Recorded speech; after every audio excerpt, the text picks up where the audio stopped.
মা ঠাকুমার আমলের একেবারে পুরনো পদ্ধতিতে দাদাভাই আমসত্ত্বের এই পদ্ধতি তোমাদের সাথে শেয়ার করবে।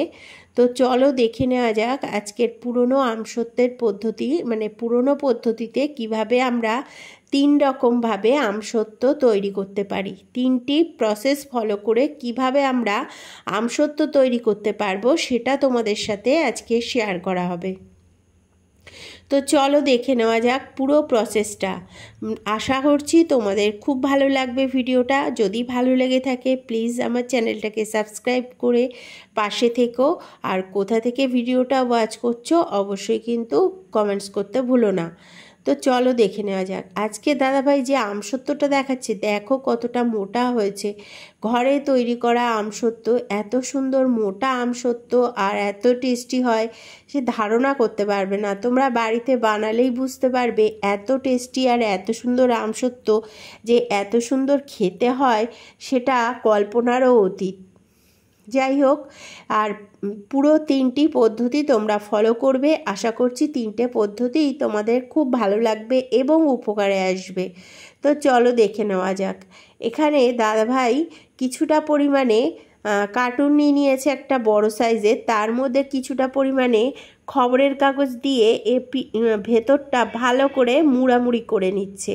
কেন করে নিচ্ছে সেটা তোমাদের সাথে অবশ্যই শেয়ার করব। খুব ভালো লাগবে তোমাদের ভিডিওটা আজকের। আর এখানে বেশ খবরের কাগজের মধ্যে খানিকটা পরিমাণে কার্বাইড নিয়ে খবরের কাগজের ভিতর দিয়ে দিল। দিয়ে এবার এই কার্টুনের একদম শেষ প্রান্তে মানে তলার দিকে রেখে দিল।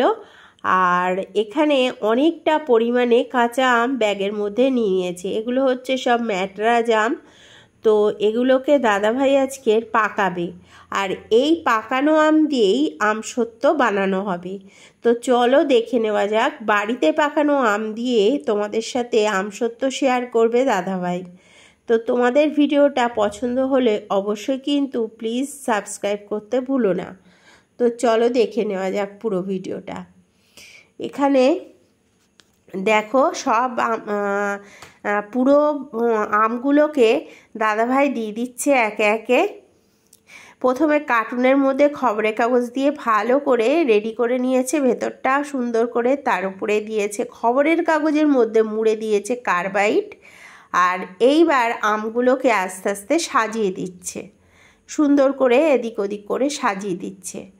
সাজিয়ে দিয়ে ওই 2 থেকে 3 দিন মতো লাগবে পাকতে। পেকে গেলেই বার করে এই আমের আমসত্ত্ব দেয়া হবে। তো এই 3টে পদ্ধতি আজকের আমসত্ত্বের তোমাদের মনে গেঁথে যাবে। সবাই কিন্তু সব পদ্ধতি জানে না, ওই জন্য আজকে তোমাদের সাথে ভিডিওটা শেয়ার করলাম 3টে পদ্ধতি। এইবার জেনে যাবে, যারা জানে না তারা অবশ্যই জেনে যাবে আজকে 3টে আমসত্ত্ব তৈরি করার পদ্ধতি। দাদাভাই এই বক্সটা ঠিক 3 দিনের মাথায় গিয়ে খুলবে।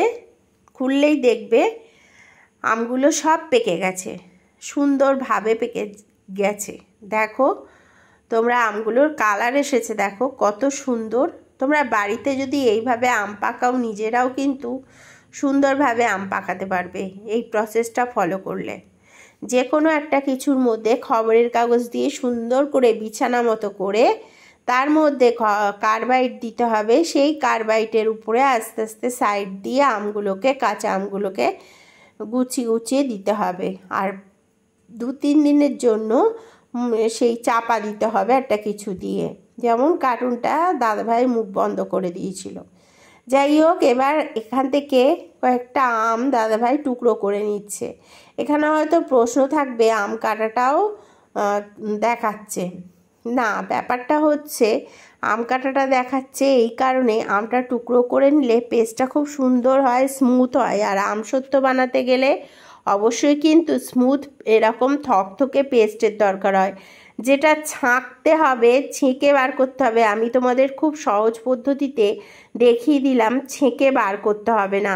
খুব সহজেই ওইভাবে পেস্ট করে নিলে আমসত্ত্ব খুব সুন্দর হবে, কোনো প্রবলেম হবে না। সবথেকে বড় কথা, সময় অনেক কম লাগবে, ছাঁকতে গেলে সময় অনেক বেশি লাগে। এইবার সেই পিউরি থেকে আমের অনেকগুলো আম কেটে নিয়েছিল, অনেকটা পিউরি বার করেছিল পেস্ট করে।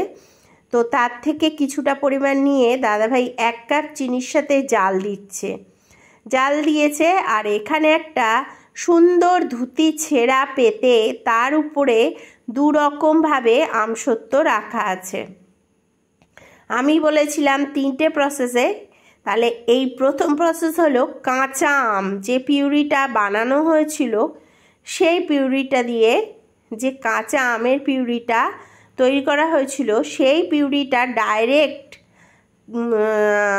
করা হলো, ডাইরেক্ট দাদাভাই আমসত্ব দিয়ে দিল। এইবার দাদাভাই যে জেলি মতো বানিয়েছিল আমচিনি দিয়ে, সেই আমচিনির জেলি থেকে এইবার বেশ খানিকটা আমসত্ব আর একটা আমসত্বে দেয়া হচ্ছে। প্রথমেরটা তোমরা দেখলে এমনি কাঁচা আমের দেয়া হলো, আর দ্বিতীয়টা হচ্ছে এটা যে জেলি মতো বানিয়েছিল সেই জেলি আমের আমসত্ব দেয়া হলো। চিনি দিয়ে যে কাঁচা আম মানে পাকা আম, র আম যেটাকে বলা হয়, সেটাকে চিনি দিয়ে ফুটিয়ে যেটা হলো সেইটা। এটা হচ্ছে 2 নম্বর পদ্ধতি।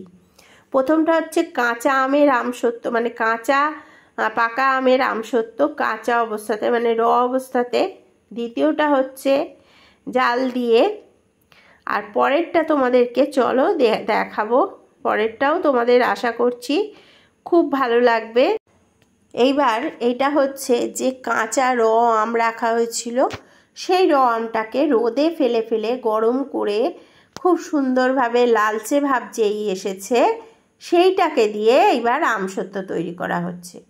তাহলে তোমরা এই 3টি প্রসেসের মধ্যে যে কোনো একটা প্রসেস ফলো করে আমসত্ব খুব সহজে এবং সুন্দর মোটা আমসত্ব বানিয়ে নিতে পারো। আর আমার কাছে আমার ঠিকঠাক পরামর্শ নিতে গেলে আমি বলবো আম সবসময় রোদে জাল দেওয়া মানে রোদে রেখে সেটাকে গরম করে আমসত্বটা দেওয়া অবশ্যই খুবই ভালো। আর একটা প্রসেস হচ্ছে যেটা উনুনে দাদাভাই চিনি দিয়ে ফুটিয়ে দেখালো, সেই আমসত্বটা দেওয়া আরও ভালো, তাড়াতাড়ি শুকোবে, মোটা হবে। কিন্তু কাঁচা আমের আমসত্ব দেওয়াটা আমার মনে হয় একটু রিস্ক হয়ে যায়, থাকতেও চায় না সারা বছর, সহজে নষ্ট হয়ে যায়, আর খুব সমস্যা হয় ওই আমসত্ব শুকাতে গেলে। তো আমি যে 3টে প্রসেস বললাম তার থেকে সবচেয়ে উপকারী প্রসেস আর সবথেকে কার্যকরী প্রসেস হচ্ছে এই ফুটিয়ে দেওয়া বা রোদের মধ্যে গরম করে দেওয়া। এই দুটো প্রসেস খুবই ভালো। কিন্তু আর একটা যেটা কাঁচা র আমের আমসত্ব, ওটা কিন্তু খুব ভালো করে শুকোতে টাইম লাগে, অনেক দিন সময় লাগে ওই আমসত্ব রেডি হতে, আর অনেক দিন পর্যন্ত রাখতেও খুব সমস্যা হয়। ওই জন্য যে দুটো আমি বললাম এক্সট্রা, আরও রোদে গরম করে বা উনুনে জাল দিয়ে, এই দুটো প্রসেস সব থেকে ভালো। তাহলে আজকের আমের এই 3টে পদ্ধতি, আমের আমসত্বের 3টে পদ্ধতি তোমাদের যদি ভালো লেগে থাকে প্লিজ লাইক করে যেও, আর একটা কমেন্টস করতে যেন ভুলো না। আশা করছি তোমাদের খুব মজার লাগবে, খুব ভালো লাগবে আজকের ভিডিওটা। আর ভালো লাগলে অবশ্যই মনে ধরলে একটা সাবস্ক্রাইব করো প্লিজ। তাহলে আজকের মতো ভিডিওটা এখানেই শেষ করছি। আবারও নতুনত্ব এরকম কোনো ভিডিও নিয়ে চলে আসবো। ততক্ষণের জন্য টাটা, সবাই ভালো থেকো।